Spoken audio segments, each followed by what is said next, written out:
on nomme pas les choses, elles n'existent pas, et quand on les voit pas, elles n'existent pas non plus. Donc je pense qu'à un moment donné, ce serait bien. Il y a des incubateurs thématiques. On a la Cité des objets connectés à Angers. Voilà, pourquoi pas demain Brest, capitale de la sextech. Je sais pas. J'aime bien cette idée. Et derrière aussi, l'idée c'est d'aller un jour. Le Graal pour moi, ce serait d'avoir un fonds. En tout cas à minima un réseau d'investisseurs, parce qu'aujourd'hui les gens qui me contactent et qui cherchent à investir, ce sont notamment des fonds américains. Ouais, le droit au plaisir inscrit dans la loi, le droit au plaisir des personnes âgées, et dans la dernière loi sur le vieillissement de 2016, c'est écrit noir sur blanc, sauf que entre ce qui est écrit, ce qui est dit, ce qui est souhaitable et ce qui se fait réellement, il y a encore un gap. Ouais, c'est pour ça qu'on a encore beaucoup de choses à faire.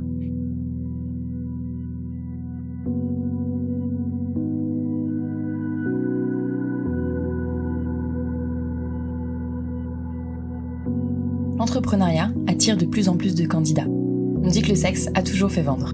Pourtant, rares sont les entrepreneuses et entrepreneurs à oser franchir le pas du milieu de la sexualité. Il y a plein de choses à faire pourtant. Éducation, nouveaux pornos, applications, contraception, sextoys et autres accessoires. Il y a même un mot dédié pour les startups mêlant technologie et sexualité, la sextech. Vous pouvez trouver beaucoup de podcasts très intéressants sur l'entrepreneuriat, beaucoup de podcasts sur la sexualité sous toutes ses formes, mais qu'en est-il des deux ensemble ? Les entrepreneuses et entrepreneurs dans la sexualité et le plaisir existent pourtant, mais ils peinent parfois encore à se faire voir et entendre.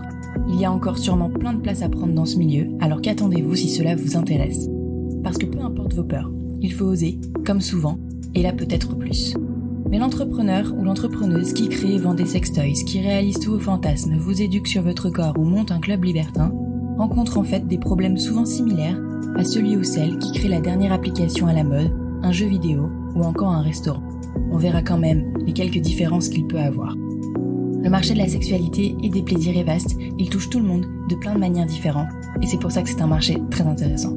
Avec le podcast de Talk, je vous propose de vous inspirer des entrepreneuses et des entrepreneurs qui ont osé.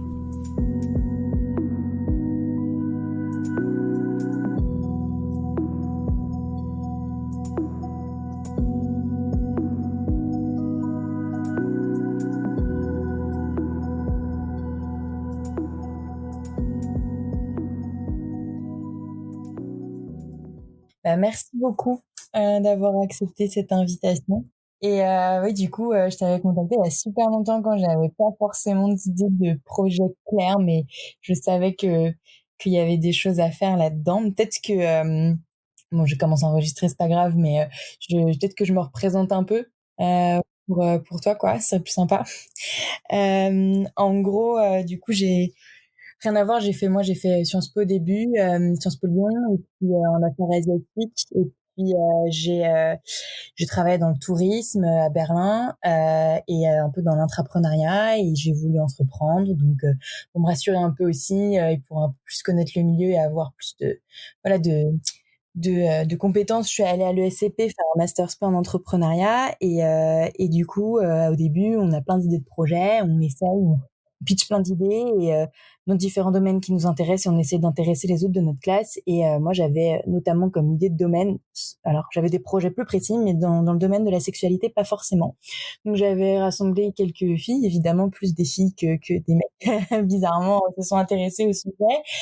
On va en reparler. Au début, on avait pensé à une boîte d'événementiel, de conférences, un peu de TED Talk spécialement sur ces sujets-là.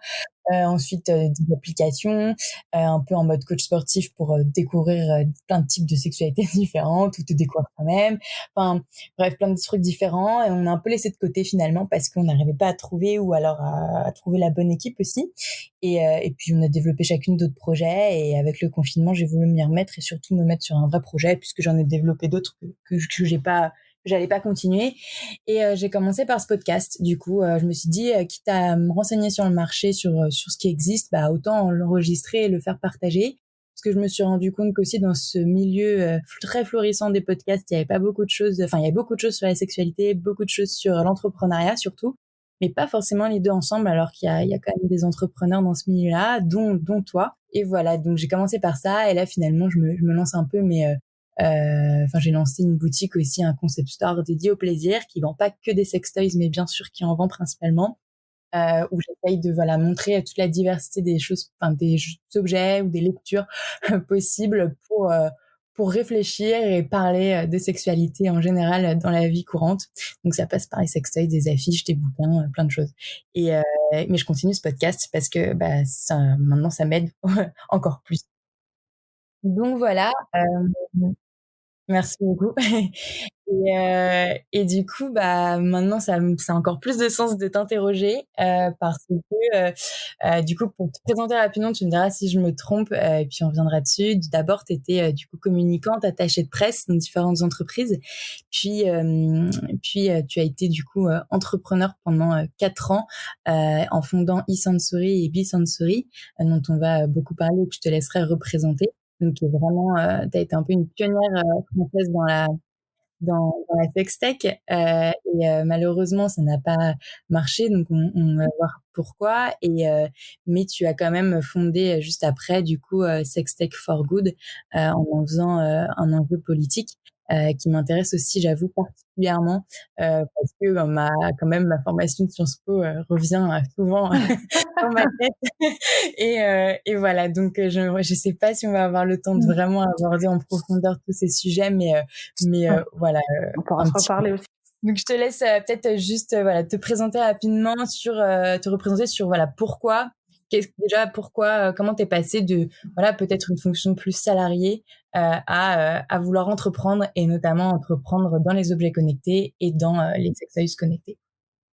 En fait, au bout de 15 ans dans une carrière de DIRCOM assez classique, j'étais plus très bien dans la boîte dans laquelle je travaillais parce que j'avais pas assez de liberté, que j'avais fait un peu le tour de tout ce que je pouvais mettre en place. Et puis j'ai fait un bilan de compétences qui m'a dit qu'effectivement, a priori, je m'étais pas trompée de domaine d'activité, mais en revanche, la structure était sans doute pas adaptée à mon caractère et qu'il fallait sans doute que je choisisse des structures plus petites. Et puis là, on était en 2008 et j'ai eu la chance de pouvoir intégrer une première start-up qui était un monde que je connaissais pas du tout, évidemment, parce que moi, j'avais toujours travaillé plutôt dans les caisses régionales d'assurance maladie ou dans une école d'ingénieurs, des choses plus institutionnelles. Et c'est vrai que ça m'a beaucoup plu de travailler dans des petites équipes où on fait plein de choses, où tout le monde rame dans le même sens pour porter un projet commun. Donc cette première startup, c'est dans la vidéo à la demande. Et puis le produit est sorti, tout s'est écroulé. C'était la crise 2008. Donc voilà. Et puis ça m'a quand même permis de me dire que c'était là que je voulais être. En même temps, l'iPhone arrivait sur le marché, donc tout de suite j'ai senti qu'il y avait un grand terrain de jeu sur ce qu'on pouvait faire dans le domaine du marketing mobile, de la communication. Ça, c'était pas ma fibre de communicante. Et là, j'ai eu l'opportunité de m'associer à une entrepreneur qui venait de lancer une start-up qui s'appelait BookBeo. Et l'idée, c'était de développer des applications mobiles de réalité augmentée. Donc j'ai travaillé avec elle pendant plusieurs années, donc en gros de 2009 à 2014. Et puis, ça m'a forcément renforcé mon goût de l'entrepreneuriat, de l'innovation. Et voilà. Et à l'époque, je travaillais avec beaucoup d'éditeurs sur comment intégrer des contenus vivants dans du papier avec différentes technologies comme les QR codes, la reconnaissance d'images. Et ça me plaisait bien parce que j'ai toujours été passionnée de lecture. Et puis, il arrive un moment où tu as une idée et puis tu as envie aussi de prendre ton envol. Donc, j'ai créé ma propre start-up en 2014. C'était un peu une suite logique avec cette idée de développer le concept de lecture numérique sensorielle. Donc, l'idée, c'était de comment on peut adjoindre des sensations à des contenus qui sont dématérialisés, que ce soit des e-books, des vidéos, de la musique. Parce que j'avais remarqué que les gens me disaient je lirai jamais en numérique parce que je veux pas perdre le contact avec le papier, l'odeur, les jolies couvertures, ce que je peux comprendre parce que je suis une amatrice de vrais livres. Mais je trouvais ça un petit peu dommage de se dire que quand un contenu est un objet, donc quand il a une matérialité, il a encore plus de valeur. Mais en fait, quand il est dématérialisé, finalement, le contenu, c'est comme s'il perdait de sa valeur et qu'il était plus que pratique parce qu'il pèse pas lourd dans une tablette, par exemple. Et donc, je voulais travailler sur cette idée de comment on redonne finalement une matérialité à des contenus dématérialisés pour leur redonner en fait la même valeur. Et puis ça, c'était le concept de eSensory, donc de l'entreprise, donc pour travailler vraiment sur du cinéma dynamique, sur de la lecture audiosensorielle pour les personnes aveugles. Enfin, il y avait plein d'idées. Il fallait choisir une première ligne de business et assez naturellement on est arrivé sur l'érotisme et on a lancé donc la première marque qui était BeSensory et qui était la première application de lecture de contenu érotique synchronisé en fait avec un sextoy qui s'appelait le Little Bird, avec un concept assez simple, lisez, vibrez. Donc voilà, l'idée c'était, on avait une application, les textes étaient floutés et au moment où on défloutait les passages, le sextoy se mettait en route. Alors évidemment, on avait aussi intégré tous les jeux à deux et à distance, les sextos vibrants. Mais voilà, ça s'adressait vraiment aux femmes, a priori celles qui n'avaient pas encore eu l'expérience de toy, mais qui se mettaient à la littérature érotique pour leur dire voilà, si vous voulez aller un peu plus loin dans le jeu, essayez le Little Bird. Voilà.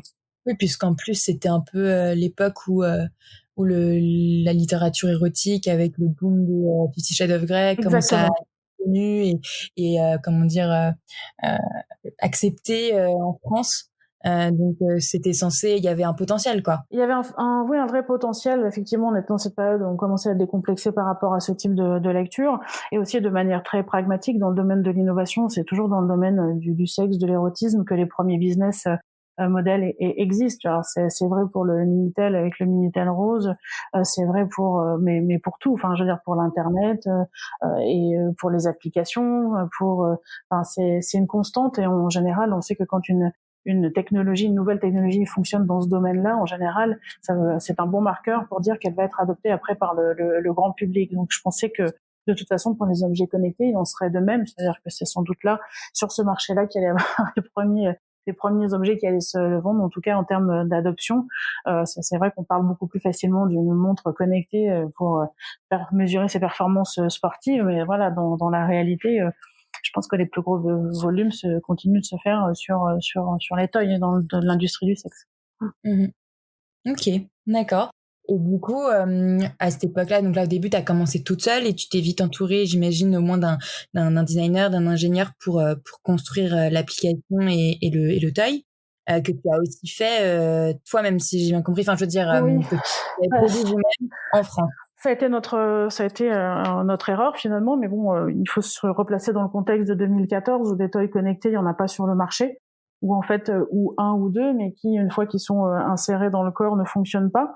Donc on fait très rapidement le constat que si on veut sortir cette première ligne de business, il faudra qu'on développe aussi notre toy pour qu'on puisse démontrer voilà de ce que c'est que vraiment la lecture numérique sensorielle. Donc on a effectivement développé à la fois la plateforme qui permet d'augmenter les livres, l'application qui permet de les lire, et puis le toy. Donc c'est vrai que c'était un travail hyper ambitieux qu'on a réussi finalement à faire en très peu de temps. En 18 mois, on avait vraiment travaillé. Donc j'avais un associé, j'avais une équipe, on a été jusqu'à 8, et on a effectivement s'entouré de compétences, voilà, comme un designer, comme designer de cartes électroniques, comme une personne qui a fait fabriquer l'antenne Bluetooth de manière spécifique. Enfin voilà, les plasturgistes, enfin toutes les compétences dont on a besoin pour mener ce type de projet. Donc c'était effectivement c'était très ambitieux. Et c'est cette partie-là, production, qui nous fait chuter, puisque on travaille avec on voulait faire un toy made in France. Enfin, je pensais que c'était possible. Et voilà, au final, on a été planté parce que 4 fois, on nous a livré des toys qui n'étaient pas de qualité satisfaisante pour être vendus. Et au bout de 4 batchs de produits non vendables, t'as plus de trésorerie, les investisseurs te suivent plus, tu perds aussi la confiance des distributeurs, et c'était fini, quoi. Voilà. Bien sûr. Et là, dans ce contexte, enfin, il y a plein de questions qui me viennent, mais du coup, pour revenir sur les rôles, là, d'une manière vraiment question entrepreneuriale, toi, t'as gardé ton rôle que t'avais déjà avant, vraiment, donc bien sûr de fondatrice, mais de communicante, tu t'occupais vraiment peut-être du marketing aussi, ou t'avais pris une autre fonction? Oui, enfin de tout ce qui est communication, marketing. Après, j'avais dans mon équipe Maud, qui était vraiment avec moi là sur ces aspects pour gérer aussi toute la communauté, le site, les clients. Faut pas perdre de vue aussi que moi, pendant toutes ces années-là, j'ai aussi passé beaucoup de temps à aller chercher de l'argent. Et ça prend un temps de dingue, c'est un job à plein temps. Et donc pendant que tu fais ça, forcément t'es un petit peu moins, et c'est dommage sur ton vrai métier. Enfin, en tout cas, de vrai métier, j'entends de là où t'as des vraies compétences utiles pour l'entreprise. C'est vrai que toutes ces levées de fonds, ces rendez-vous, ça prend énormément de temps. En même temps, c'est incontournable.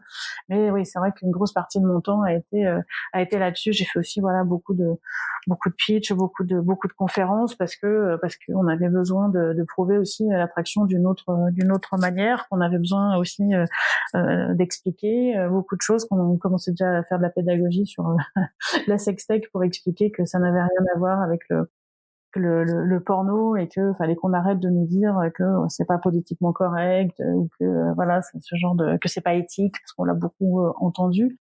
Mais c'est vrai que sinon j'avais plutôt gardé mes fonctions de communicant, de marketing digital, sachant que j'avais un associé, un homme qui lui était ingénieur de formation spécialisé en traitement du signal et qui lui gérait vraiment tous les aspects techniques. D'accord. Et justement, en termes de communication, donc on verra auprès des investisseurs après, où là c'était compliqué aussi, mais en termes de communication auprès des potentiels utilisateurs et acheteurs de l'appli et du sextoy, vous communiquez comment? Parce que ça devait être encore plus censuré à l'époque que ça l'est encore maintenant. Comment vous vous adressiez à vos clients? Bah, c'est pour ça alors nous on a eu de la chance parce que on a gagné beaucoup de prix, donc notamment un CES Innovation Award, donc c'est vrai que on a eu énormément d'articles dans la presse, voilà, donc même si c'était compliqué, mais le fait qu'on n'était pas sur quelque chose qui était choquant, on était sur de la littérature érotique connectée. Le Little Bird, c'était un toy qui était vraiment très design, tout doux, il y avait absolument rien de choquant. Moi, j'ai jamais été, j'ai toujours parlé très calmement, très librement, mais sans choquer, de la sexualité, du plaisir féminin et l'histoire qu'on racontait. Donc, elle était suffisamment douce et grand public pour avoir des articles. Et puis, bon, on était aussi la première start-up française de la sextech à l'époque quand on s'est lancé. D'ailleurs, le mot n'existait même pas. En fait, on définissait pas le secteur de la sextech. Donc en fait, on a eu cette chance-là d'être très médiatisé. C'est aussi pour ça que j'ai passé beaucoup de temps à faire des concours, parce que c'était un moyen d'avoir de la visibilité, de la notoriété. Après, l'utilisation des réseaux sociaux, mais effectivement pas de publicité puisque ça c'était interdit. On s'est évidemment fait refuser toutes nos campagnes et fermer nos comptes. On s'est même fait régulièrement et supprimer nos applis des stores, notamment Google. Donc voilà, c'est vrai que c'est pas simple, mais il faut effectivement miser beaucoup sur la communauté. On avait fait aussi une campagne de crowdfunding au démarrage. On n'a pas atteint l'objectif, mais le fait de communiquer, de faire cette campagne-là, a quand même servi aussi en termes de notoriété. Donc voilà, c'est vrai que c'est quand même plus de l'ordre du système D que de vraiment, parce que même des agences de marketing pour faire des emailing, des choses comme ça, des fois on refusait de travailler avec nous parce que on trouvait qu'on pouvait pas figurer parmi la liste de leurs clients, par exemple. Voilà, c'était vraiment pas recommandable de travailler avec une start-up comme nous. D'accord. Et du coup, tu disais, pour revenir plus précisément sur ton erreur qui a été de développer finalement plusieurs produits en même temps, d'un côté l'application et le côté objet connecté et aussi le produit en lui-même, le produire en France, alors que tu aurais peut-être pu le déléguer ou le faire à l'étranger. Est-ce que maintenant tu penses je m'avance un peu dans mes questions, mais est-ce que tu penses maintenant que c'est possible de développer ou un peu plus possible, faisable, développer un sextoy français made in France? Parce que je sais, j'en ai une en tête et je crois qu'elle t'a contacté qui veut le faire. Il y en a plusieurs qui essayent de ramener ça aussi en France. Non. Est-ce que le marché est un peu plus prêt? Non et non. Ouais.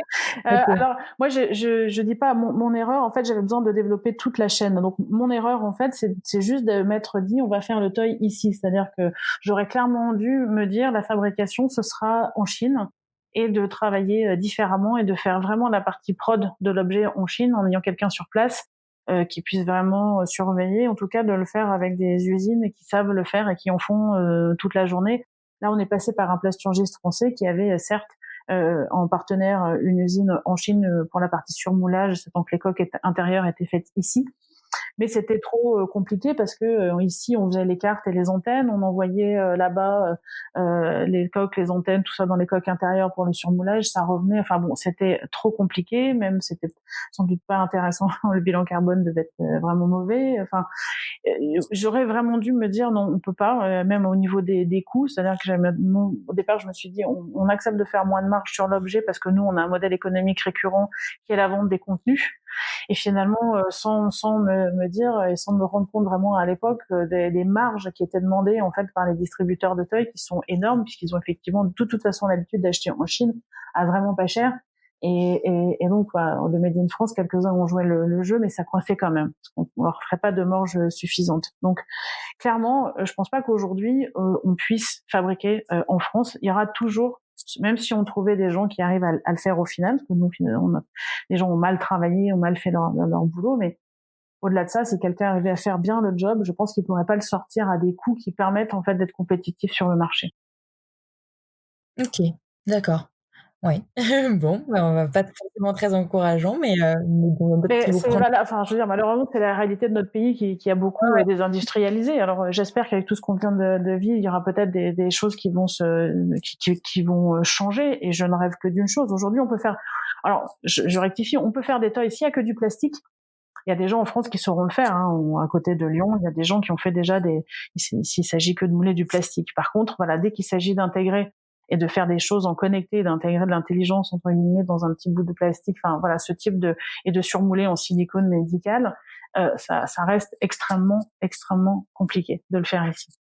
C'est-à-dire qu'à partir du moment où il est connecté à une app, à partir du moment où juste il y a un système électronique à l'intérieur style vibro, ou ça devient compliqué, c'est ça? Ou alors c'est juste un Oui, parce que simple. en fait, quand tu coules juste du plastique, tu fais un moule et puis après, bah, tu mets le plastique à l'intérieur et finalement, bon, ça tout le monde à peu près sait le faire.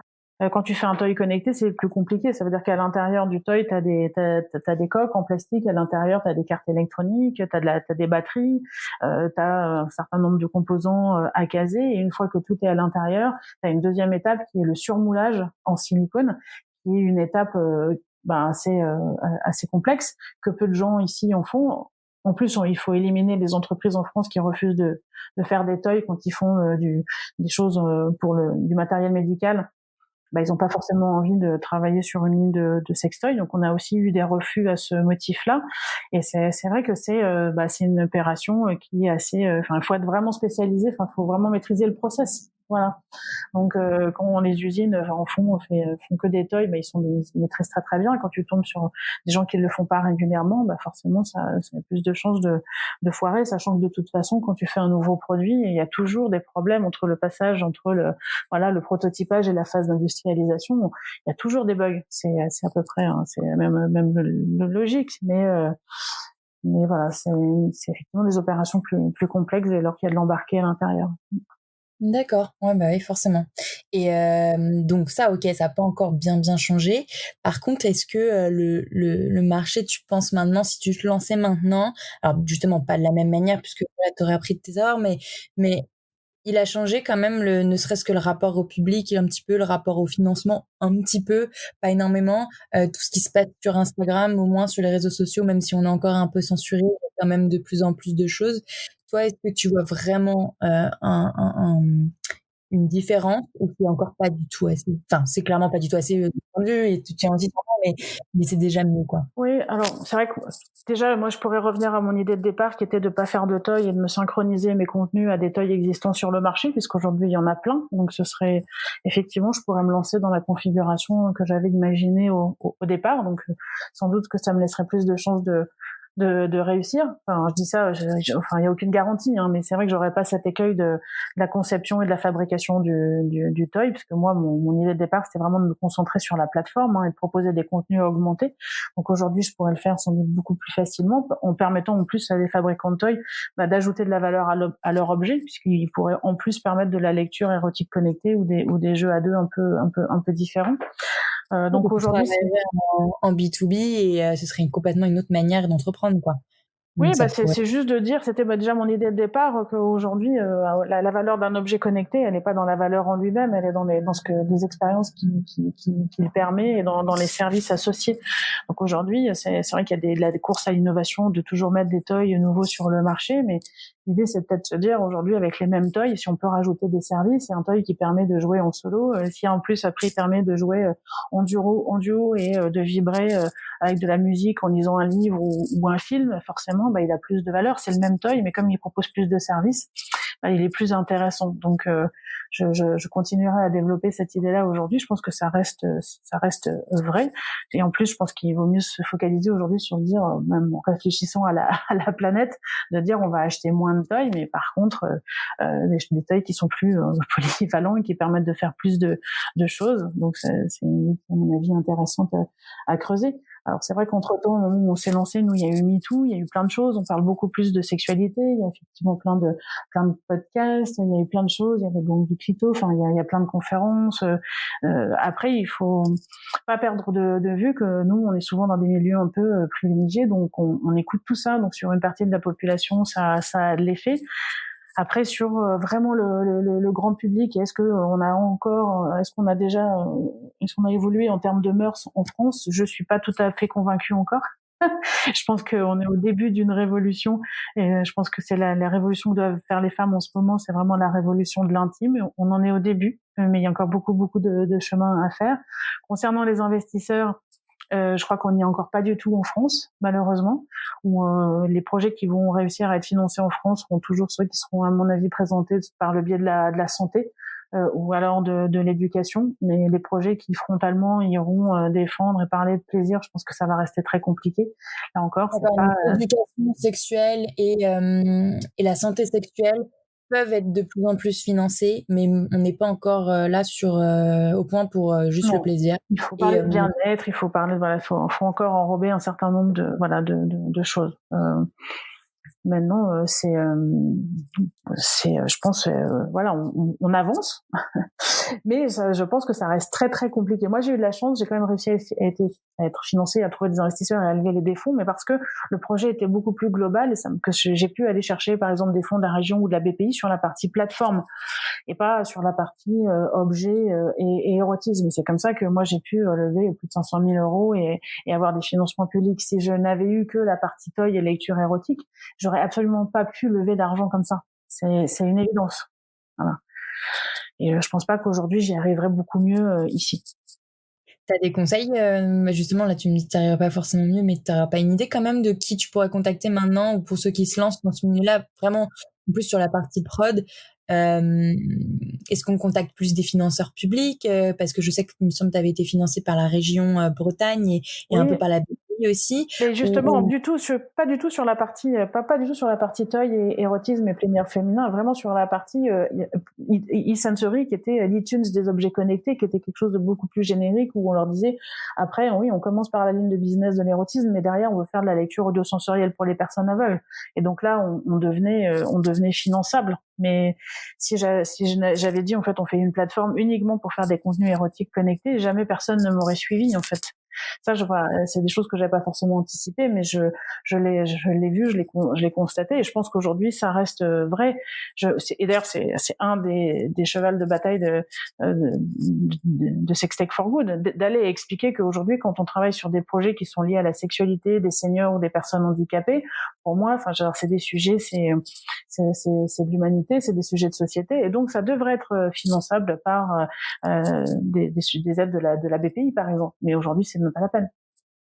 En plus, eux, ils pourraient jouer sur le côté aussi santé sexuelle, en fait.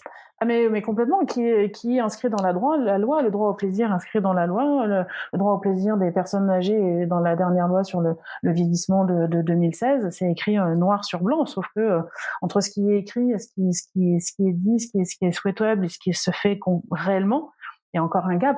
Ouais, c'est pour ça qu'on a encore beaucoup de choses à faire pour expliquer à quel point c'est important aujourd'hui de faire comprendre que voilà, la sextech, c'est vraiment l'utilisation des nouvelles technologies pour apporter des solutions, pour enrichir, pour diversifier la sexualité, mais pour tous et dans toutes ces dimensions, que ce soit de l'éducation, de la prévention, et du plaisir qui devrait être un droit pour tous. D'accord. Et du coup, comment justement, enfin, j'y viens un peu plus tôt que prévu, mais sur Sextech for Good, puisqu'on le mentionne, ça a 4 missions, si j'ai bien compris. Donc le lobbying, vraiment la pédagogie pour faire comprendre tout ce qu'on vient de dire. Qu'est-ce que c'est que la sextech et pourquoi c'est important et utile, et même ne serait-ce qu'en termes de santé. La mise en réseau, l'accompagnement des entreprises dans ce milieu-là et potentiellement la création d'un lieu qui rassemblerait tout ça. Alors, je sais pas qu'est-ce que tu entends par création d'un lieu, par exemple style incubateur ou pas. Ouais. Ok, est-ce que tu peux m'en parler un peu plus? C'est vrai que je pense que pour un moment donné être reconnu comme un vrai secteur d'activité, il faudra une vraie visibilité. Et je pense qu'à un moment donné, un lieu sera important pour pouvoir montrer vraiment et mettre en lumière des projets et des entrepreneurs et pour pouvoir avancer un peu plus voilà, de manière aussi structurée et fédérer un peu plus l'écosystème. Aujourd'hui, ça reste compliqué pour des entrepreneurs qui ont vraiment des projets dans la sextech, parfois même d'être hébergés dans un incubateur ou parce que pareil, ça fait pas forcément plaisir ou bien, ou il y en a certains qui n'assument pas. Donc j'espère que ça va être de moins en moins vrai, mais bon, j'ai encore des cas de gens qui ont du mal à trouver des endroits où se poser en fait. Voilà, donc et je pense que quand on nomme pas les choses, elles n'existent pas, et quand on les voit pas, elles n'existent pas non plus. Donc je pense qu'à un moment donné, ce serait bien. Il y a des incubateurs thématiques. On a la Cité des objets connectés à Angers. Voilà, pourquoi pas demain Brest, capitale de la sextech. Je sais pas. J'aime bien cette idée. Et derrière aussi, l'idée c'est d'aller un jour. Le Graal pour moi, ce serait d'avoir un fonds. En tout cas, à minima, un réseau d'investisseurs. Parce qu'aujourd'hui, les gens qui me contactent et qui cherchent à investir, ce sont notamment des fonds américains et qui me disent tiens, nous on est intéressés, on cherche à investir dans des projets et on vient régulièrement en Europe. On trouve quelques projets des fois, mais pas en France, quoi. Et ils sont très étonnés. Et quand je leur explique, effectivement, ils ont l'impression, ils ont cette image de pays, de la France, du French kiss, du pays très libéré, les pays du libertinage, mais que finalement, on est très, très frileux et que ce genre de projet, on a vraiment du mal à se développer en France. Ils sont assez surpris. D'accord, parce que là, c'est des fonds américains qui viennent spécifiquement, qui te contactent pour Ouais, justement ton expérience dans ce milieu-là, qui te contactent pour savoir si tu connais des projets ou si toi-même peut-être t'en as un, c'est ça. spécifiquement dans la sextech. Ouais, tout à fait. Ouais, là, je en contact avec un fonds il y a encore quelques semaines. La responsable elle a un portefeuille, elle a de l'argent à investir, elle ne cherche que des projets qui sont soit dans le domaine lié au cannabis, soit à la sextech. Donc, un Trop portefeuille bien. très, très particulier. C'est marrant parce que c'est le deuxième projet que j'avais en Ouais, tête aussi, voilà. de faire la CBD, du coup, parce que il y a que ça qui est légal pour Ouais, l'instant en c'est France. ça. Et donc, elle est venue plusieurs fois, elle fait régulièrement des salons et elle se désespère un peu, en tout cas, elle voilà, de pas trouver en fait de projet vraiment voilà dans ce domaine-là. Elle était assez surprise et comprenait pas vraiment le pourquoi. Et c'est vrai qu'ici, bon, en lui expliquant que voilà, on n'a pas un vrai écosystème, c'est pas considéré comme un vrai secteur d'innovation ni de business, alors on est déjà estimé à plus de 30 milliards de dollars avec une augmentation de plus de 20 ou 30% par an, qu'il y a vraiment des projets vraiment très très intéressants et qui répondent à des problèmes de société qu'on a et nous on s'y attaque pas. C'est vrai que elle était un peu surprise, mais c'est la réalité. D'accord. Et du coup, avec Sex Tech for Good, comment, depuis que tu l'as créé, donc c'est depuis l'année dernière ou un peu plus? Alors en fait, je l'ai créé assez vite. Après, c'était aussi une manière, soyons très honnêtes, un peu thérapeutique de transformer mon échec de Bisensory en me disant ok, je vais essayer de quand même d'utiliser en fait tout ce que j'ai appris et tout mon réseau pour continuer à avancer sur le sujet, parce qu'entre temps j'étais quand même devenue très militante et très engagée, et je me suis trouvée très alignée sur ce sujet-là que j'avais pas envie de lâcher, en me disant je n'ai pas envie d'avoir fait tout ça pour rien, donc je voudrais valoriser tout ce que j'ai appris et mon réseau, et si ça peut servir à d'autres pour ne pas faire les mêmes erreurs, pour aller plus vite et pour réussir, voilà, j'aimais bien cette idée-là. Après, il m'a fallu quand même 2 ans sur les 2 dernières années j'ai pas été forcément très très active parce que il fallait que je retrouve un job, il fallait que voilà, je remette un peu d'ordre aussi dans ma vie parce que c'est voilà, c'est des contre-coups, c'est un peu compliqué à gérer. Et puis voilà, au début de cette année, j'ai vraiment décidé d'arrêter le job que j'avais repris pour me reconsacrer à 100% sur ces sujets-là et à reprendre des études même de sexothérapie pour peut-être aussi acquérir une légitimité que j'avais pas sur ce plan-là. Je l'avais la légitimité j'ai envie de dire entrepreneuriale, mais il me manquait peut-être la carte un peu sexo. Et pour continuer, voilà, à travailler sur ces projets, et j'espère à faire un petit coup d'accélération sur Sextech for Good. Alors, est-ce que c'est un mouvement, est-ce que c'est une agence? Mais en fait, l'idée c'est vraiment ça, c'est de continuer à militer et de faire en sorte qu'on puisse en France développer plus de projets, et en tout cas donner de la visibilité aux porteurs de projets, susciter des vocations, et j'espère effectivement un jour peut-être qu'il y ait un lieu et un fonds. Et parallèlement, on va continuer à vraiment parler aussi de tous ces aspects de sexualité positive et de montrer à quel point, en fait, c'est des sujets qui nous concernent, parce que beaucoup de gens font l'autruche ou alors ne voient le côté très superficiel du toy, mais quand on gratte un petit peu et qu'on leur montre en quoi c'est important de s'intéresser à ces sujets-là, ils changent un petit peu d'avis, c'est ça qui est intéressant. Et de toute l'idée aussi, la démarche qu'il peut y avoir derrière ça, et pourquoi un simple objet, on a peur de l'acheter alors que, enfin, tu faisais la comparaison, c'est marrant parce que, enfin, dans une interview, et je la fais souvent aussi, c'est que, je vois pourquoi on mettrait 100 balles dans une paire de chaussures et pourquoi on pourrait pas la mettre dans un sextoy. Quand tu parlais de paire de chaussures, et Oui, pour moi, mais je parlais de paire de chaussures surtout pour un point sur lequel il faut encore beaucoup travailler. C'est-à-dire qu'aujourd'hui, les filles n'hésitent pas du tout à entrer dans un magasin de chaussures pour acheter une nouvelle paire de pompes. Par contre, il y en a encore beaucoup qui n'osent pas rentrer dans un magasin de toy pour s'offrir un toy, surtout celles qui sont en couple, parce que elles continuent de dire ah oui, mais mon copain il va pas aimer ça, il va se vexer, et c'est là où c'est difficilement entendable pour moi d'essayer de leur dire ok, mais si vous raisonnez comme ça, en fait, vous vous bloquez pour plein de choses dans votre vie. C'est-à-dire que si même pour un sujet qui ne concerne que vous, qui est votre corps et votre plaisir, vous restez dans cette position, donc on a nous placer dans cette société très patriarcale finalement, d'être là pour les autres, d'avoir peut-être ce syndrome de l'imposteur et d'être toujours en attente un peu de permission en fait, ça n'ira pas. C'est-à-dire qu'il faut qu'on soit absolument autonome d'un point de vue sexuel sur nos corps, sur la découverte. Ça fait partie des choses que je développe aussi sur le sexpowerment, vraiment de faire prendre conscience aux femmes que si elles décident pas, si elles ont envie d'un toy, d'y aller, de le faire et de faire leurs propres expériences, demain, quand elles seront en entreprise, elles iront sûrement pas revendiquer une promotion ou postuler à un poste, parce qu'elles seront toujours en train de se dire, ah oui, mais le mec en face, il est légitime, c'est peut-être pas pour moi, peut-être que ceci, peut-être que cela. Donc c'est vraiment pour moi quelque chose qui est important à développer. Mmh. D'accord, et du coup, concrètement, comment tu vas développer tout ça là? Puisque tu viens à peine de te lancer complètement à fond dedans, comment ça va se mettre en place? Parce qu'en plus, tu doubles avec un rôle d'attaché parlementaire. Est-ce que tu peux aussi en parler dans ce rôle-là ou pas? Alors ça, j'ai arrêté aussi en début d'année, donc je suis plus depuis le mois de février. La partie Sexpowerment, ça va passer, je pense, par beaucoup de conférences, beaucoup de formations aussi, j'espère.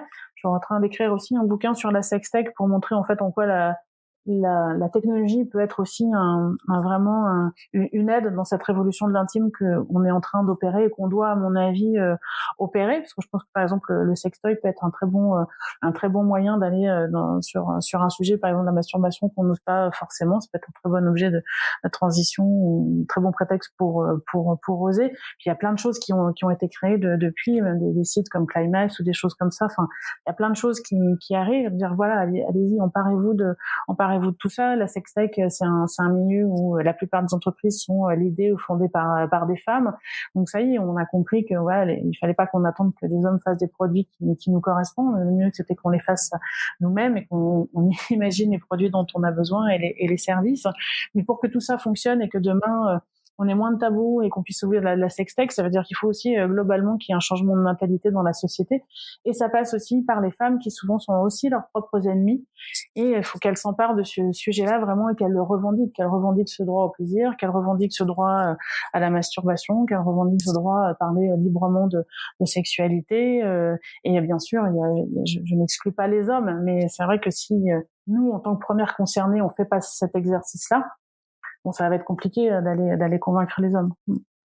Bah, est-ce que justement il n'y a pas aussi un sujet sur les hommes, de leur rappeler que bah là j'en parlais autour de moi, parce que j'essaie de voilà sélectionner des sextoys aussi masculins, alors que ce soit des masturbateurs ou des stimulateurs prostatiques. Là je peux pas les essayer moi-même, donc je demandais à des copains s'ils en avaient déjà essayé, et bon j'ai eu quelques réponses, et donc je m'appuyais vraiment sur des retours concrets de connaissances, mais et puis aussi d'influenceurs spécialisés dans ce domaine-là, mais pour ceux qu'on n'avait pas essayé, enfin pour la plupart en fait de mon entourage, c'était mais ouais, mais j'ose pas, ou alors il y avait un peu quand même aussi pour eux aussi une certaine gêne à aller acheter ce qu'on peut appeler souvent rapidement et vulgairement ou pas une chatte de poche, quoi.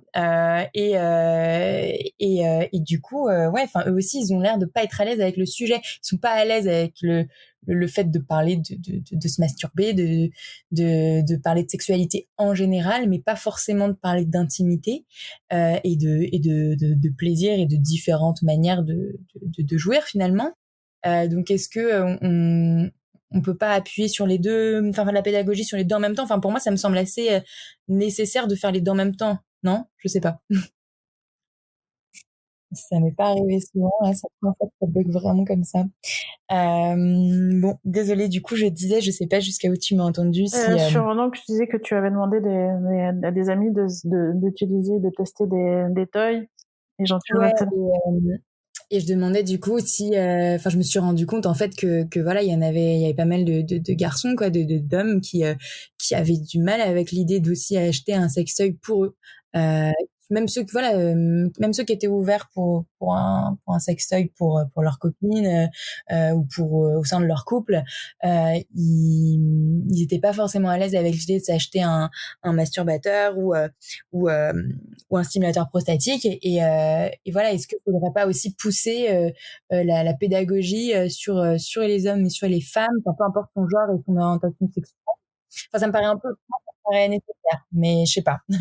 Bien sûr que si, mais enfin, après sur l'orgasme prostatique, c'est encore autre chose. C'est-à-dire que pour plein d'hommes, un homme n'est pas pénétré, ou alors c'est qu'il est homo. Donc on est encore dans cette espèce de schéma qui fait qu'ils osent pas, mais pas pour les mauvaises raisons, pas parce qu'ils n'en ont pas envie, mais parce que cette espèce d'image, c'est les injonctions de la société, c'est des tabous, c'est voilà.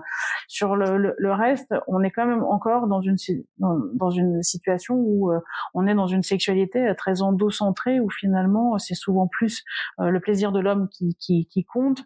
C'est ce qu'on voit aussi dans les pornos, ou dans une sexualité très virile, de la performance. Donc en fait, il faut effectivement faire les deux, mais ça me paraît vraiment important que même les femmes prennent conscience qu'en fait aujourd'hui souvent elles se mettent dans des situations de soit de pas dire qu'elles prennent pas de plaisir, soit de pas s'occuper elles-mêmes de leur propre plaisir et de découvrir leur corps, parce que la masturbation féminine est bien moins encouragée que la masturbation masculine, notamment quand on est jeune ou à l'adolescence, et que elles sont aussi bien plus souvent dans la position d'accepter des pratiques qui leur font pas super plaisir, mais parce que elles pensent, encore une fois, pour plein de raisons d'injonction, que elles doivent l'accepter par peur que leurs copains les quittent ou que les trompent ou autre. Donc ça, pour moi, c'est vraiment ce travail-là qu'on doit faire nous. Après, l'éducation, elle est pour tout le monde. Il faudrait que tout le monde comprenne que faire l'amour, c'est pas inné. Alors le coït est inné, mais faire l'amour, en fait, ça s'apprend, et que enfin, aussi bien quand on est un homme ou quand on est une femme, et qu'on a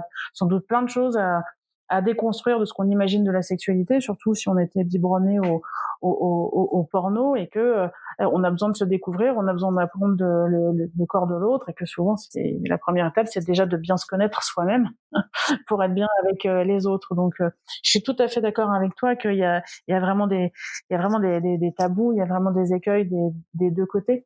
Maintenant, je pense nous, les femmes, on doit vraiment avoir aussi ce rôle-là de se prendre en main, en fait, et de changer de paradigme par rapport et après d'accompagner les hommes aussi, et de leur en parler, et de leur expliquer que moi, j'ai vu beaucoup d'hommes avec beaucoup de résistance en disant non, mais moi, une espèce de remise en cause de leur ego. Ah oui, mais si ma femme a plus besoin de moi pour avoir du plaisir, en fait, en gros, à quoi je sers?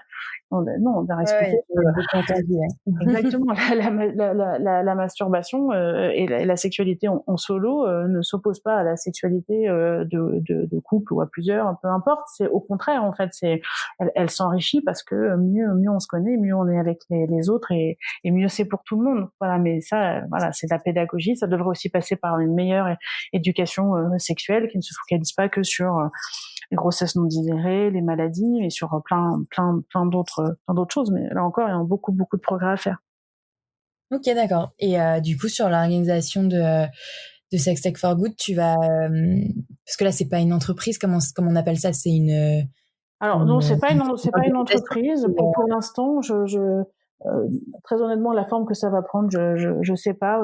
Peut-être une agence, je sais pas, une association, peu importe. Mais l'idée d'arriver en fait à sortir déjà un site pour mettre en avant les entreprises, les projets, les porteurs de projets. Alors un peu ce que tu fais toi déjà à travers de tes podcasts, mais voilà sur ce site-là, continuer à proposer des conférences, continuer à faire des mises en relation aussi pour que tous les acteurs de l'écosystème se connaissent un petit peu mieux.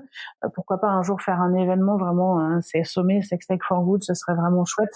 Pareil avec des conférences pour expliquer et dans tous les domaines, justement éducation, santé, senior, handicap, ce que ça peut apporter aujourd'hui et pourquoi il faut s'intéresser au sujet et toujours cette mise en relation si j'ai des opportunités avec des investisseurs. Aujourd'hui, je fais beaucoup régulièrement des jeunes entrepreneurs qui me contactent et c'est toujours avec plaisir que je passe du temps avec eux pour leur donner des conseils. Donc finalement, Sex Tech for Good, ça va juste être de matérialiser ça un petit peu, de l'organiser voilà, de manière plus visible.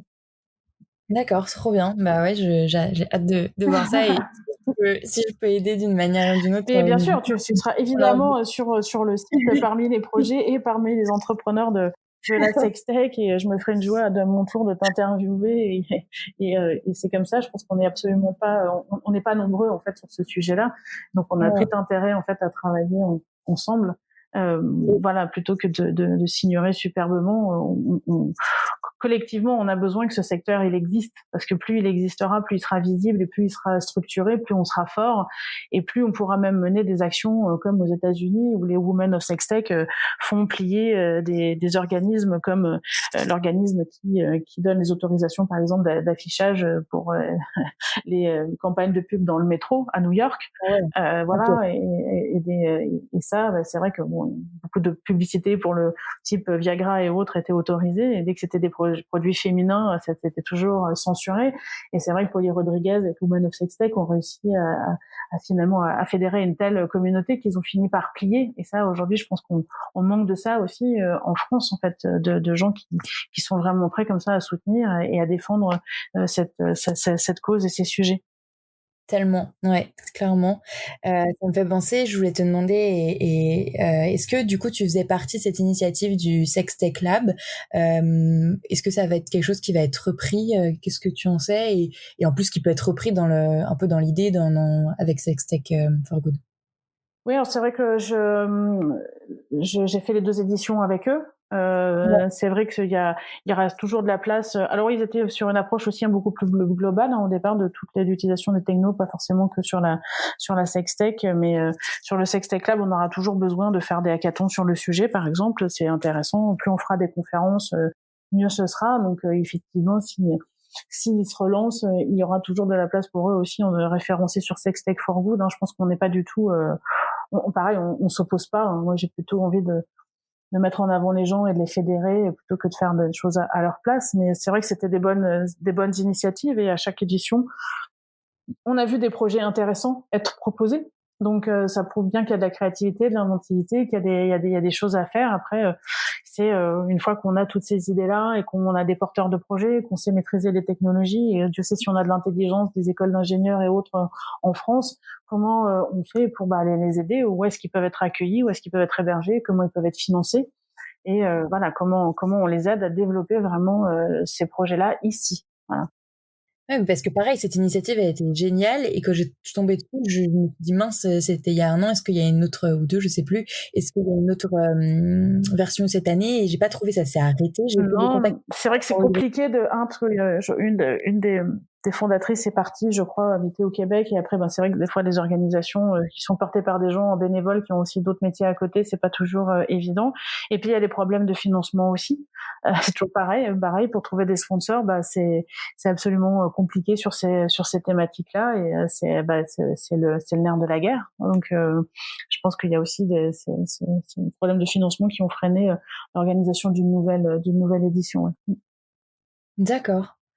OK, super. Peut-être dernier gros point, tu disais que tu parlais de légitimité et que c'est aussi pour ça que tu as voulu, reprendre, en tout cas, légitimité dans le milieu de la sexualité, et c'est pour ça que tu as repris, des études de sexologie. Donc, tu t'es vraiment posé cette question, de légitimité pendant que tu entreprenais, pour, Bisansory, ou c'est après que tu t'es rendu compte, est-ce que c'était ça ou pas? Est-ce que tu as vraiment besoin, enfin, même si bien sûr qu'on a toujours besoin de se former et que c'est intéressant, est-ce qu'on a besoin de ça pour être pris au sérieux ou pas? Non, alors pas du tout. Je me suis pas du tout posé la question quand j'ai fait Sex Tech for Good, parce que finalement, voilà, t'as bien compris qu'au départ le projet il était vraiment innovant, entrepreneurial, et que finalement il est devenu militant et féministe par la force des choses, parce que le parcours il a été compliqué, parce que j'ai découvert à quel point le plaisir féminin était un sujet politique. Je me suis rendu compte à quel point on devait encore être féministe. Je me suis rendu compte à quel point on avait encore du chemin à faire et qu'on avait besoin de faire cette révolution, vraiment cette nouvelle révolution sexuelle. C'est des choses dont j'étais pas consciente avant, en fait, très honnêtement. C'est même pas des questions auxquelles franchement j'avais réfléchi. Donc je me suis pas posé la question.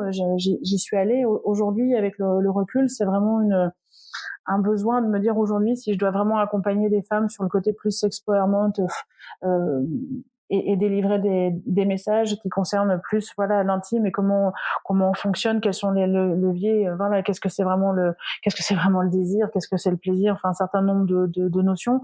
Voilà, moi j'avais besoin d'apprendre plus, et de revenir en fait un peu sur aux fondamentaux, et vraiment de les acquérir, je pense, de manière plus académique, on va dire. Voilà, parce que forcément sur ces années-là, j'ai beaucoup lu, et j'ai aussi beaucoup appris de la parole des femmes, parce qu'on a fait énormément de réunions, il y a eu énormément de rencontres, et en plus dès que tu travailles un peu dans ce sujet-là, les gens viennent tout de suite vers toi pour te raconter des choses, pour te demander des conseils, donc on est déjà dans cette position-là. Mais j'avais besoin moi de me nourrir en me disant voilà, aujourd'hui, comme je veux vraiment délivrer des contenus de qualité et des réflexions, je vais prendre du temps. On a eu du temps là ces derniers mois euh, pour apprendre, et voilà, peut-être aller aussi plus loin, en développer des choses sur la sexualité positive qui sont très liées, parce que la sextech, on est vraiment très très lié aux aspects techno qui moi me passionnent. Mais au-delà de ça, pour faire tout ce travail et d'être décomplexé sur la sexualité, c'est vrai que ça passe aussi par plus d'ouverture d'esprit, de faire la paix avec son corps, enfin plein de choses qui sont dans les thématiques de la sexualité positive, qui sont aussi des choses qu'on étudie en sexothérapie et qui me semblaient importantes d'acquérir. Et du coup, tu suis quelle formation? Parce qu'évidemment, c'est quelque chose qui m'intéresse aussi pour toujours plus étudier. Oui, alors pour l'instant, je suis une école en ligne, une école française de psychanalyse. C'est vraiment en ligne. Ça me permet d'avoir un canevas de cours, et surtout de lire aussi les choses dans un certain ordre, et donc d'avoir un plan aussi de travail personnel. Et c'est vraiment des cours de sexothérapie, parce que la sexologie, moi j'ai pas de formation de médecin ni d'infirmière, donc il y a plein de cours qui n'étaient pas accessibles. Voilà, donc je suis vraiment dans une année où je reprends vraiment les fondamentaux de la sexualité, de la construction de la sexualité, voilà, du désir de l'homme, du désir de la femme, voilà, et de tout ce qui peut générer des pertes de désir, enfin voilà, toutes ces choses-là qui me permettent aussi de réfléchir sur moi, et puis d'avoir peut-être aussi un œil un peu différent sur les projets dont on parle, et puis qui me servent moi à imaginer la suite, justement sur ces formations, sur les événements, sur des apéros sexos, sur toutes ces choses dont on a besoin, parce qu'il manque clairement de lieux pour parler de sexualité de manière calme et décomplexée et constructive et positive. Ouais, non, mais clairement, mais trop bien que oui, j'avais pas pensé du tout à ce biais de vraiment sexothérapie et vraiment formation en psycho. Moi, je savais que la sexologie, je pouvais pas y avoir accès sans formation, voilà, médicale minima, ou pharmaceutique, et du coup, j'avais plus pensé tout ce qui était études de genre qui arrivent un peu en France et qui ont souvent une partie sexualité.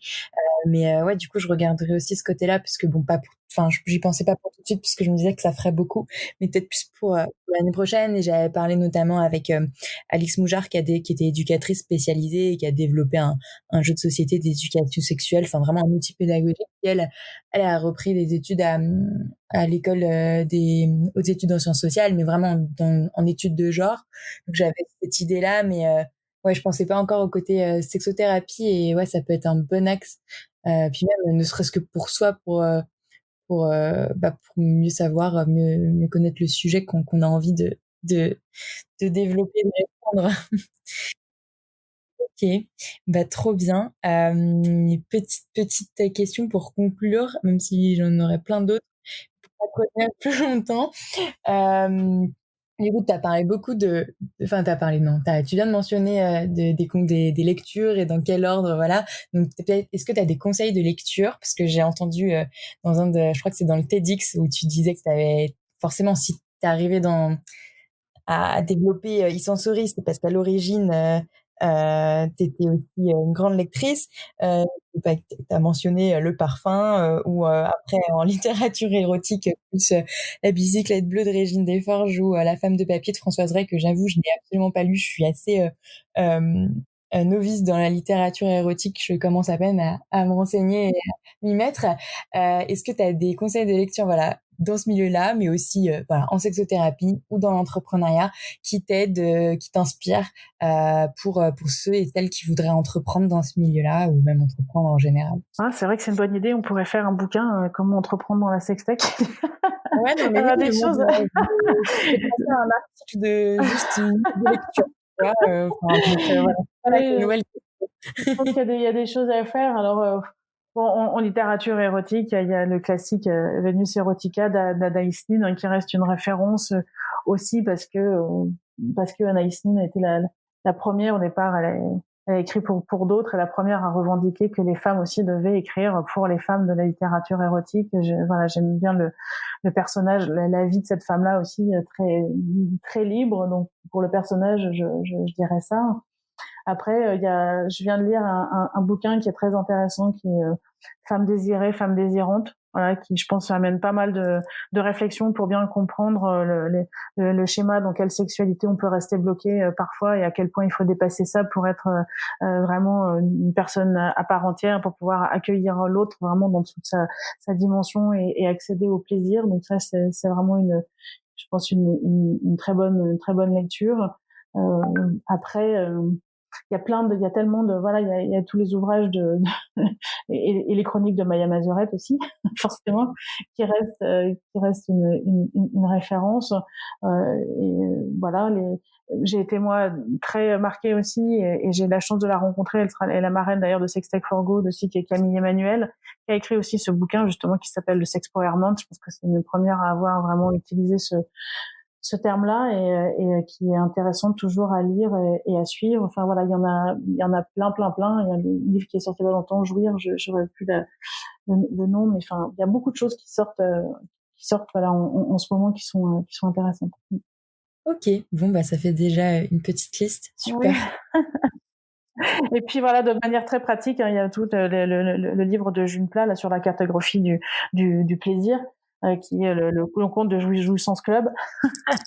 Et voilà, que j'aurai que la chance de coacher et qui fera un TEDx à Rennes en septembre si tout va bien, Ok, qui bah sera super, intéressant. j'essaierai de communiquer moi aussi sur mon petit réseau de tout ça.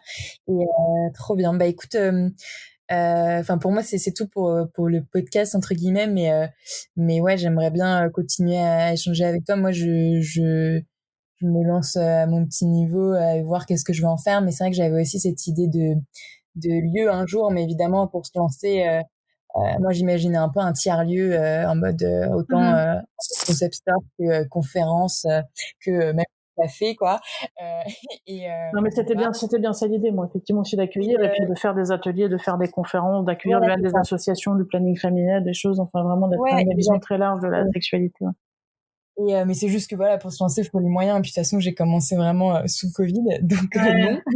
Et pour tout de suite, mais voilà, l'idée de politiser un peu la chose, là, je me suis rendu compte, je le savais déjà en commençant ce sujet-là que j'allais avoir mes idées politiques et mon argument parfois politique qui allait revenir et en découvrir un peu plus aussi plein d'idées ou de courants féministes et clairement ouais j'ai hâte de suivre ce que tu vas pouvoir faire avec Sex Tech for Good et si vraiment je sais pas je peux aider en mode de petite main sur des petits trucs Oui, et inversement, hein, si à un moment donné tu veux faire grandir ton entreprise, si tu cherches des gens pour travailler avec toi ou autre, n'hésite pas. Je pense qu'il faut qu'on s'aide et voir comment on peut trouver des meilleures synergies en fait.